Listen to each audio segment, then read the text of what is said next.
Started with girls high school volleyball from the Ukadu gym. The Bulldogs taking on the JFK Islanders. Both teams battling for the second spot in the Taga division. The home team came out fired up behind their home crowd, taking the first set 25-20.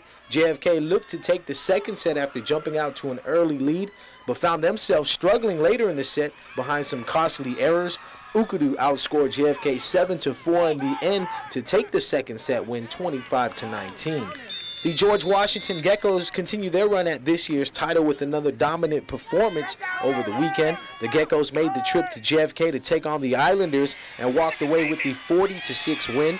That was the Islanders' first loss of the season, dropping them to 4-1, while the win improved GW's record to 5-0.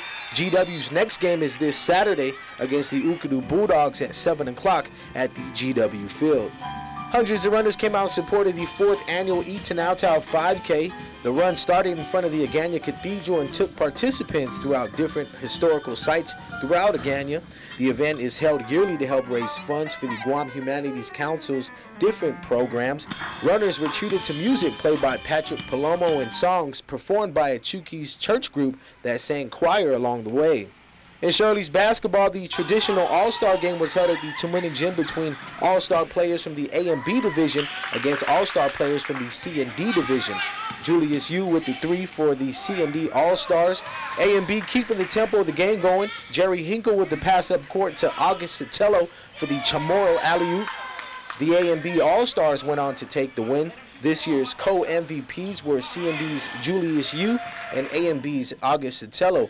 The FSAC Basketball League held their All-Star game as well over at the Stumbo Gym. The Junior West All-Stars defeated the Junior East All-Stars 81-69. Junior West All-Star player Francis Benitez was selected as the MVP, while Jeff Turler won Best Coach Award. Sandy Farron and Oscar Espinosa led the way with 17 points apiece in the win. Dior Jones put up 13 in the loss for the East. Teammate Dave Santos was crowned three-point shootout champion. Over at the St. John's Gym, the Anderson Bombers, even the best-of-3 championship series against the Guam national team, 1-1 after picking up the 78-63 win. Anderson's Koderick Moore scored a game-high 22 points to lead the Bombers.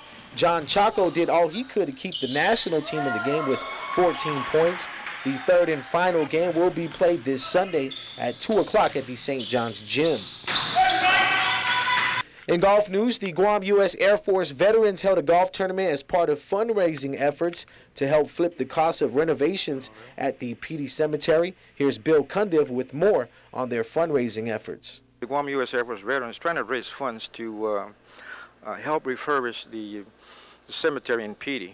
It is in dire need, and we're doing our part as an organization to get that done. Ultimately, our goal is to raise at least $50,000.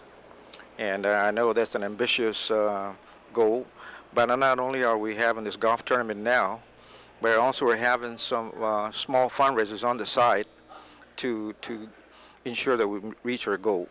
Everybody will benefit from this, not only the U.S. Air Force veterans, but we're taking a big step to do what's required from our organization to chip in and help out.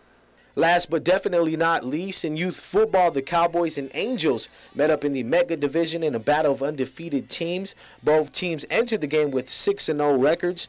The Angels scored first after pounding the ball out on the ground. The Cowboys answered on a DeAndre Cruz 80-yard interception turned touchdown later in the quarter. In the end, the Cowboys edged out the Angels 14-13 to remain the only unbeaten team in the Mega Division at 7-0.